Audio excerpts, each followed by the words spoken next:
I've been around junior hockey a long time, and one thing I have noticed is that the players aged 16 to 20 tend to burn out by the end of the season. It's a long season. It goes from September till May, and as a consequence, they work hard. They're on the ice almost every day. They train off ice. They play a lot of games, and as a consequence, they have a high incidence of burnout and injury and sickness. So I was thinking, why not devise a workout plan that will not burn them out, but will still be able to maintain their high fitness level from when they ended the preseason to right through the in-season. So I devised two types of workout programs. One is a traditional strength with a few little hidden extras, and the other one was an explosive ballistic type of workout. And I had them do this twice a week with a rest period between. I tried to look up the literature on this particular subject, and I found that it was quite sparse.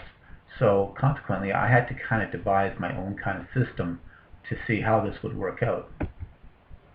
And my hypothesis then was a combination of the two types of training should maintain a pre-existing level of strength and power. So with those 40 players that I chose, I researched the best testing protocols to use for them, and I found that Nightingale and et al. Had devised a program that was taken from the many different types of training programs out there and found that these particular 8 testing procedures were probably the best for ice hockey. So we did those procedures at the end of the preseason and then again 8 weeks later. I took the averages of the players, and I felt the sample size I took was adequate to account for changes that occurred through that period in terms of trades and injuries. In terms of procedures, the subjects were given instruction on how to do the exercises. They were instructed on how to do a short warm-up prior to each session, and the 2 training sessions occurred with a day of recovery between them. Both sessions were monitored for rest intervals. Statistically, each fitness testing variable was assessed in terms of means and standard deviation, and then the 2 8-week intervals were tested via a t-test to compare these variables. The strength program I designed has some pretty much basic traditional strength exercises within it, and those will be found in the highlighted bold lettering. The other exercises are extras that I would throw into each session to add just a little bit of variation. We'd probably add in 1, maybe 2 new ones at each session. The exercises in red are the core exercises, and the same principle applied with those. What I've done here is I've just trotted down in my basement and I decided to throw out a few of the exercises I used within my program, just so you have some idea of where I was going with my program.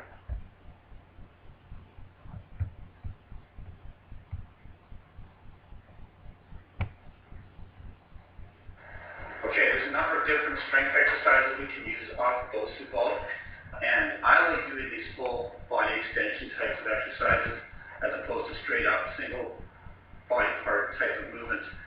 So if you use a BOSU ball, we use some dumbbells. And if you're doing a strength workout, obviously you can do a lot heavier than these. But what I like to do is add a little bit of curvation to it by using a BOSU ball. I'm going to stand on it, and I'm going to do some squats. So you can do some basic squats just like this, or you can start adding in a squat with a full extension.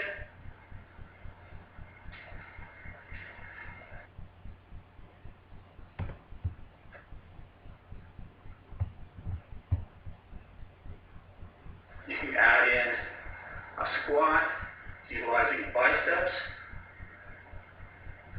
You can come up and do a lateral raise. All right.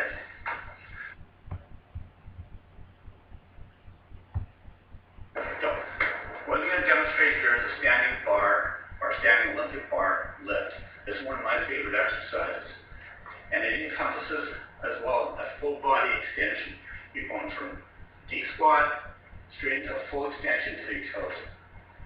And depending on the amount of weight, depending on how quickly you're doing it, will determine whether it's a strength workout or an explosive ballistic workout. And there's a number of different ways of doing this. You can do it with 2 bars, you can do it with a single bar, and you can bring it around, do flies with it, or you can just do straight up. So I'm just going to demonstrate straight up.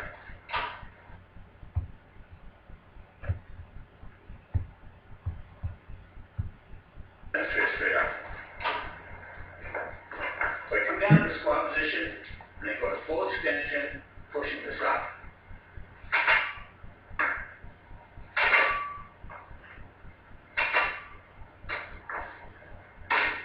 And like I said, there's different variations on this, and depending on how much weight you want to throw onto the bar. Good.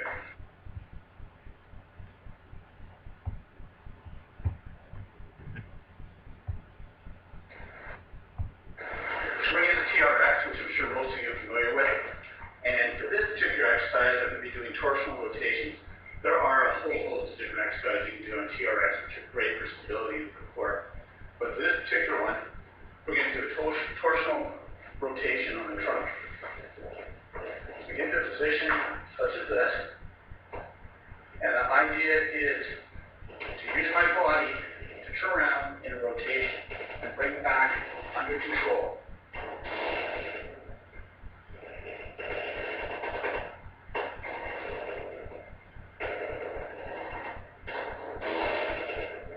There we go.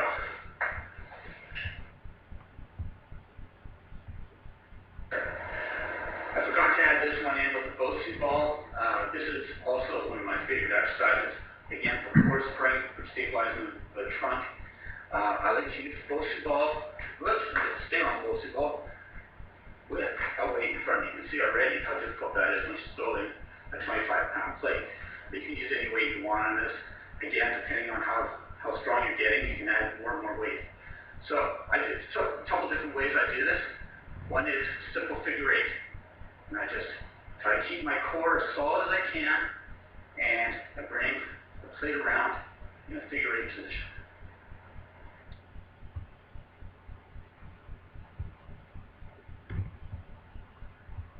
So the explosive training, the difference lies basically in the speed of movement and the amount of rest. So you're going to be applying a little bit less rest than you would with a strength training protocol. And I have a few exercises here that I would do for that. Right, we're going to go through a couple of full body strength exercises utilizing a push-up and a pull-up. I'm going to use a bar with a ball on this one. Now there's different variations on this. You can do a straight up push-up on it. You can do single leg ups. And if you're really good, both legs up on the ball. But I can't see too many people doing that. Like none. So push-ups will start like this. You can throw in the single leg up.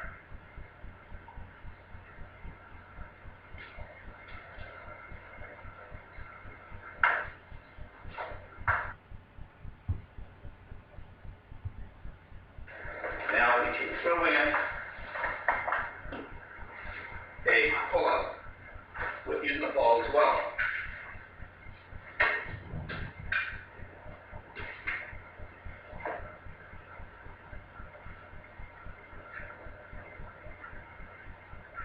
And again, you go single legs up if you want to.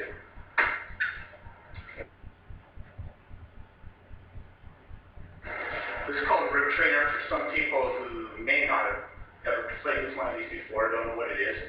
It's just a single bar, no bar, and there is a bungee cord attached to one side only. So you have an asymmetrical type of stress on you with whatever exercise you do. So part of the explosive exercises we'll do, we'll utilize a number of these. First thing I'll show you is just a basic squat to full extension. And I've got a fair amount of tension on this right now, but as I come up, I've got a lot of force pulling me back this way. So I have to counteract that. And I go into a full extension as well, go right to my toes. So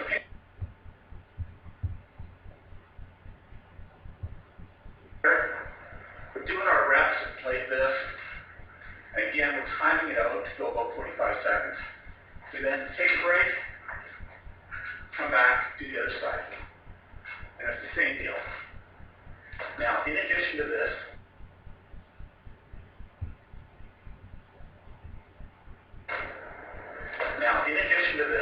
there's a number of different exercises, of course. We can do one that is called sumo, and go into squat position and rotate or work on our core.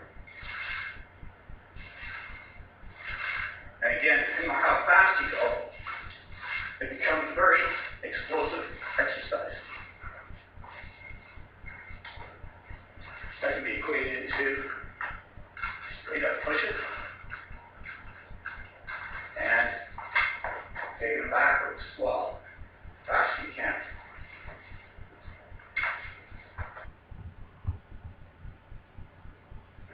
So we're going to do some explosive push-ups off the Bosu ball. These are really tough and they're awesome workouts.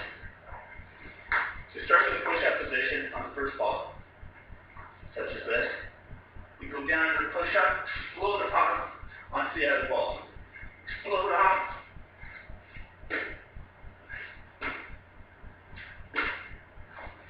And there you go. Jump off. I'm going to attempt to do that. So here we go. And skid it. Over. Skid it. Woo! And I speed up. I'm going to get this, don't worry. So here we go. Oh, oh, oh.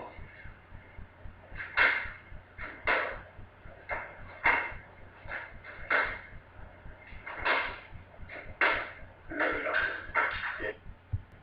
So in conclusion, I feel that these two types of workouts, when done in the proper manner with proper rest and the proper amount of reps and weight levels, can probably maintain the fitness level from preseason through the entire season.